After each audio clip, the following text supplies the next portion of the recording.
because obviously setting up any company, especially a finance company during COVID, as you can imagine, quite time consuming. So any kind of property plans for me have kind of been put on hold for the time being. But, look, I'm a great believer and that, you have to have multiple investment strategies, multiple wealth strategies, multiple income streams. Yeah. And Grand Union Finance for me is, okay, it's my baby. It's something that I love doing. But at the end of the day, it's an income stream. And I'm a great believer that any income stream that you have, you should use to acquire income generating assets, which of course property is.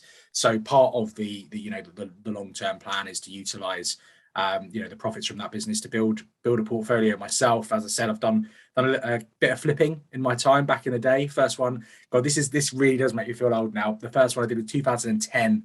My first house in 2010. Yeah, there we go. Sometimes you could flip it. It was. I didn't know anything about it then. You flipped quite a lot of burgers at that time. Oh, didn't you? Not many houses.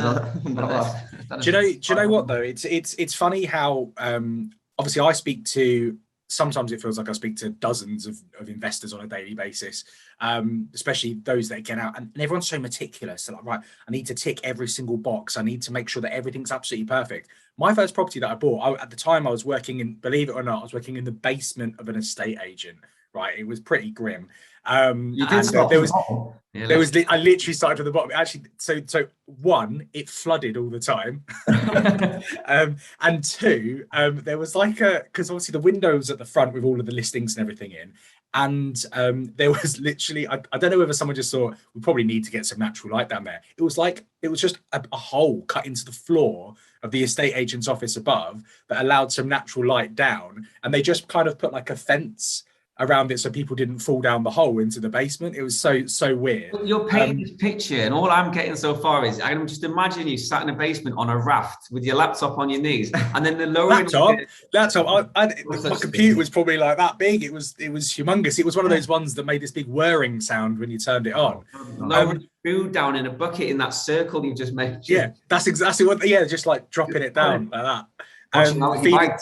Feeding it down. And I remember I was there on a Saturday morning, and the sales manager, a guy called Michael, sort of peered down the hole, Sam, you down there? You down there? You down there? He said, I'm going to look at a bungalow that needs a bit of work doing to it. I know you're in the market for something. Do you want to come and have a look? So I said, yeah, come on then. So I went along, bearing in mind the conversations I'd had with my dad previously that I was going to do the flip with. He's a builder, so he was going to do the building work. The idea was that I was going to finance it. Yeah. He said to me, you know how to finance, property developments, right? And I was like, yeah, of course I do. No idea at all. Just Googled property development finance and just spoke to anyone that came up. Went along, saw this decrepit bungalow. I said, what are you going to list it for? He said, probably put it on for about 280. And I said, well, can you call him now and say he doesn't need to put it on the market? I'll take it off his hands for 250. And he went, all right. So he literally called him while I was next to him. Said, I've got someone here. I know you haven't instructed me yet, but I've literally got somebody that we work with that's willing to give you a cash offer now of 250. And I heard him go, are you joking? And he went, no, I'm not. He goes, tell him yes. So literally I was like, awesome, I own a house. And so then I called my dad and I said, I found us a property, Dad. He said, cool, should we go and have a look at it? I can do a bit of an appraisal. I said, well, it's a bit late for that. I've put an offer and it's been accepted. He was like, what?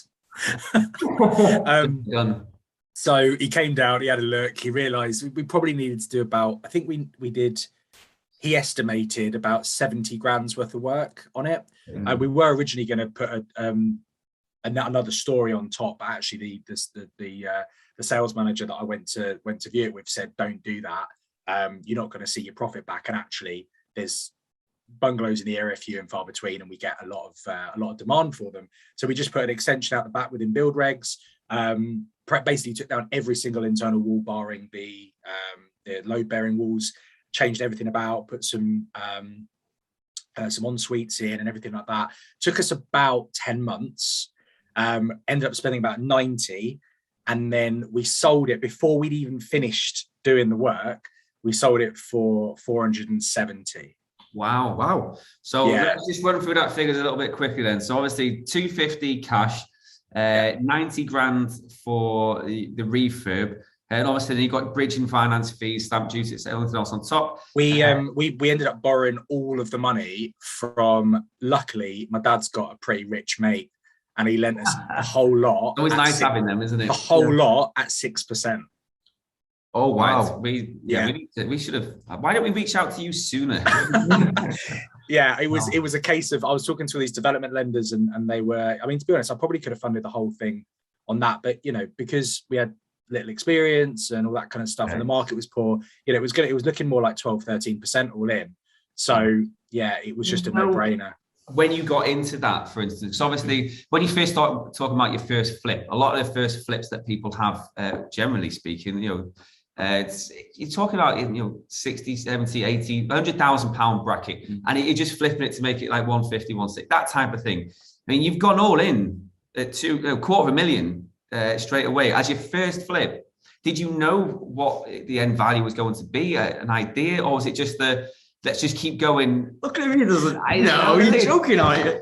Right, guys. I was. I mean, bearing in mind at that point, I was quite fortunate because that job that I said that I went for, that I thought was a stockbroker job, it was actually to work for Foxtons, estate agents, who at the time in London were probably the biggest estate agency brand in London. And I'm pretty sure it's still the same thing now. They basically, whenever you start working for Foxtons, because it's a big company, you go into their head office, which is down in sort of southwest London, which is 1 hour 45-minute commute for me at the time. And you're either a trainee broker or you're a trainee estate agent, but you all sit in the same big room, and you're literally just a sales machine. You're tasked with making 250 calls a day to try and drum up business to find people that want their properties valued for sales or lettings, people that want to put it on the market, or doing referrals to the brokerage side of the business, which is what I was being trained for. But to be able to do that, your knowledge of the market needs to be absolutely on point. So we would get daily education seminars. Right. So you're there from 8 till 8 every single day, which is how we were able to do the 250 calls. Although I won't lie, in the back of my book, I had a list of numbers that I knew just went straight through to voicemail. So I would just, if I knew my figures weren't quite there, I was just like, there we go, another 20 straight on my figures. But pretty much every day you were getting takeaway for half an hour here, 45 minutes there, to learn about the property market, basically every single thing, how it works, where the economy is going, what the predictions are. So basically it was objection handling at its most greatest. And as much as Foxtons has a bad rep, one thing I will give them is the education that they give the people that work for them. It's probably selfish, they're probably doing it because they know that they're turning you into sales machines, but you're getting a pretty much a degree level property education.